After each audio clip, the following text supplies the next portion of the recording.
নির্বাচনের সময় যে আসন ভিত্তিক আলোচনা করে থাকি, আজকে সে আসন ভিত্তিক আলোচনায় যেতে চাই। শুরুতে আমরা যাব বরিশাল বিভাগে। বরিশাল জেলা এবং বরিশালের মোট ৬টি বিভাগ আমরা আসন রয়েছে। ৩ নম্বর আসন নিয়ে আজকে একটু আলোচনা করতে। বরিশাল ৩ মূলত এটি যেই জেলার মুলাদি এবং বাবুগঞ্জ উপজেলা নিয়ে গঠিত এবং এখানকার মোট ভোটার ৩,৩২,০৯৭ জন। এদের মধ্যে পুরুষ ভোটার রয়েছে ১,৬৭,৯২১ জন এবং নারী ভোটার রয়েছে ১,৬৪,১৭৩ জন এবং এই আসনে তৃতীয় লিঙ্গের ভোটার রয়েছে ৩ জন এবং ভোট কেন্দ্র রয়েছে ১২৬টি। আর যেতে চাই একটু কারা আসলে এই আসনে লড়ছেন। এই আসলে ধানের শীষ প্রতীক নিয়ে, অর্থাৎ বিএনপির প্রার্থী অ্যাডভোকেট জয়নুল আবেদিন, তিনি হেভিওয়েট প্রার্থী বলা হচ্ছে এবং সেই সঙ্গে তিনি দায়িত্বে রয়েছেন বিএনপির। এবং তার বিপরীতে এখানে দাঁড়িপাল্লা প্রতীক আসলে বলা যাবে না, এখানে জামাতে ইসলামী যেই 11 দলীয় যে জোটের কথা হচ্ছে, জামাত ইসলামের দলীয় কোনো প্রার্থী দেওয়া হয়নি, এখানে জোট থেকে প্রার্থী দেওয়া হচ্ছে। জোট থেকে প্রার্থী দেওয়া হয়েছে আসাদুজ্জামান ভূঁইয়া, অর্থাৎ ব্যারিস্টার ফুয়াদ, তিনি এবি পার্টির সাধারণ সম্পাদকের দায়িত্ব পালন করছেন, তাকে এখানে জোটের প্রার্থী হিসেবে দেওয়া হয়েছে। সেক্ষেত্রে লাঙ্গল প্রতীক গোলাম কিবরিয়া টিপু, তিনি লড়ছেন জাতীয় পার্টির পক্ষ থেকে এবং তিনি এখানকার সাবেক সংসদ সদস্যও ছিলেন।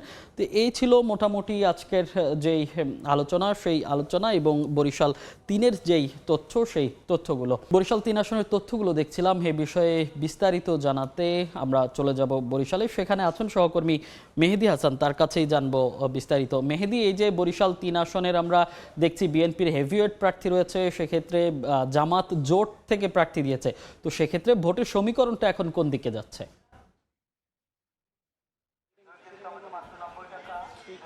বরিশালের যে ৬টি আসন রয়েছে, সেই ৬টি আসন নিয়ে কিন্তু গঠিত বরিশাল জেলা। আজ আমরা রয়েছি এই জেলার নদীবেষ্টিত উপজেলা, যেটির নদীবেষ্টিত আসন রয়েছে বরিশাল ৩, সেই আসনটিতে রয়েছি।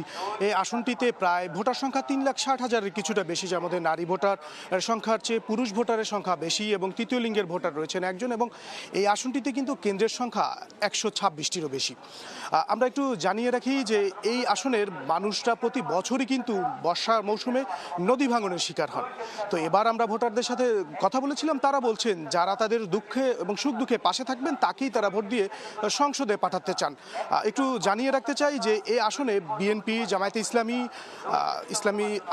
ইসলামী আন্দোলন জোটসহ প্রায় ৮ জন প্রতিদ্বন্দ্বিতা করছেন, যার মধ্যে একটু বলে রাখতে চাই যে আসনটি বিগত দিনে বিএনপির দুর্গ হিসেবে পরিচিত, যার ফলে এই আসনটিতে বিএনপির যিনি প্রার্থী রয়েছেন অ্যাডভোকেট জয়নুল আবেদিন, তিনি দলটির ভাইস চেয়ারম্যান পদেও দায়িত্ব রয়েছেন এবং একই সাথে তিনি আইনজীবী ফোরামের সভাপতিও পদেও দায়িত্ব রয়েছেন।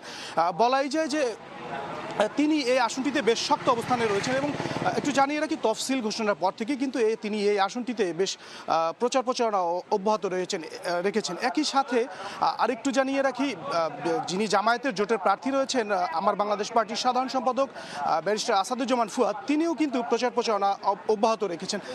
একই সাথে বলাই যায় তরুণ ভোটারদের সাথে আমরা কথা বলেছিলাম, তারা যেমনটা বলছেন যে জুলাই স্পিড ধারণ করে যারা দেশকে এগিয়ে নিয়ে যাবেন এবং এলাকার উন্নয়নে কাজ করবেন, আসনের উন্নয়নে বিশেষ করে কাজ করবেন, তাকেই তারা ভোট দিয়ে সংসদে পাঠাবেন। একটু এই সব মিলিয়ে বলা যায় এই আসনে কিন্তু আরও একজন প্রার্থী রয়েছেন, যিনি এই আসনের সাবেক সংসদ সদস্য অ্যাডভোকেট গোলাম কিবরিয়া টিপু, যিনি জাতীয় পার্টি থেকে নির্বাচন করছেন। তিনি কিন্তু এই আসনের সাবেক সংসদ সদস্য ছিলেন এবং তার কিন্তু এই এলাকায় বেশ জনপ্রিয়তা রয়েছে বলছেন এলাকার ভোটাররা। তো সব মিলিয়ে বলা যায় এই আসনটিতে ত্রিমুখী একটি লড়াই হবে এবং এই লড়াইতেই দেখার বিষয় আসলে কে আগামী 12ই ফেব্রুয়ারির ভোটে কে সংসদে যাবেন। আর সব মিলিয়ে বলাই যাচ্ছে যে 12 তারিখের ব্যালটেই ভোটাররা জবাব দিবে, ভোটাররা সিদ্ধান্ত নেবেন কে আসলে তাদের এই আসনের নেতৃত্ব দিবেন।